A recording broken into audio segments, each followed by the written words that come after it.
একেবারে অবিকল ওরকমই আসতেছে। কারণ হলো এটা তাদের কর্মকাণ্ডেই কিন্তু সৃষ্টি হয়।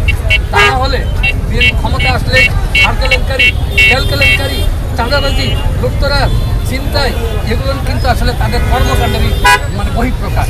এই কারণে কিন্তু বিএনপি সরকার আসলে এই ধরনের কর্মকাণ্ড হয়। এই জন্য আমরা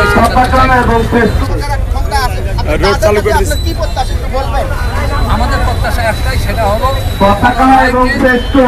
আমার রায়কে জনগণের অধিকার ফিরিয়ে দেওয়া, জনগণকে শান্তিতে থাকতে দেওয়া। আমরা অশান্তি চাই না, আমরা শান্তি চাই। এই 24-এর পরের যে সরকার, সেই সরকারের কাছে দাবি ছিল যে বাস্তবায়ন এবং ন্যায় এবং ইনসাফের পথে যে বাংলাদেশ তৈরি হবে, সেই বাংলাদেশ তৈরির পথে যাতে এই সরকার সুন্দরভাবে চলে, সেই আশা করতে করে আজকে আমাদের চ্যানেলটা সবাই সর্বোচ্চ শেয়ার করবেন। বড়